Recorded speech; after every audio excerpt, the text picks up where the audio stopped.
আসসালামু আলাইকুম বন্ধুরা, কেমন আছেন আপনারা? আশা করছি আপনারা ভালো আছেন, আমিও ভালো আছি। এই যে রোজার মাস 11 তারিখ রাত্রে 21-এর আগে আমরা খাওয়া দাওয়া সেরে দিছি।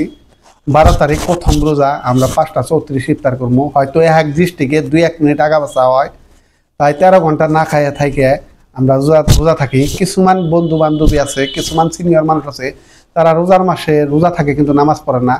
হয়তো একজনে এক ধরনের কথা কয় যে রোজার কাম রোজাই করবো, নামাজের কাম নামাজে করবো, আমার কাম আমি করবো।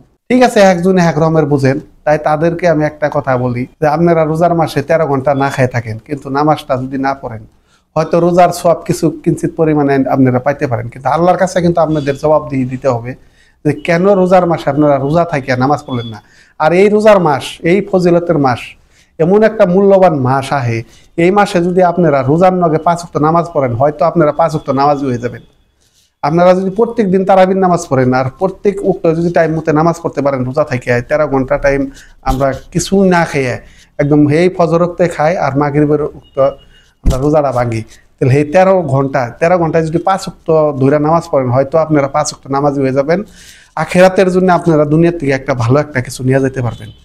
তাই আমি আমার বন্ধু বান্ধবী তথা যারা যারা সিনিয়র মানুষ আছেন তাদেরকে উপলক্ষে একটা কথাই কই, এই রোজার মাসে আপনারা বেশি বেশি নামাজ পড়েন, বেশি বেশি দোয়া করেন, যাতে এই রোজার উপলক্ষে, এই নামাজের উপলক্ষে আপনাদের জীবনের সব গুনাহ মাফ হয়ে যায়। আর বেশি বেশি আপনারা নামাজ পড়বেন, আর 30টা রোজা ধরে করবার চেষ্টা করবেন, কেউ রোজা ভাঙবেন না, আর 30 দিনই 5 ওয়াক্ত নামাজ পড়বেন বলে আশা রাখছি। যারা যারা আমার রফি ব্লগটা দেখতেছেন, আপনারা বেশি বেশি শেয়ার করবেন আর রফি ব্লগটা ফলো করে নেবেন।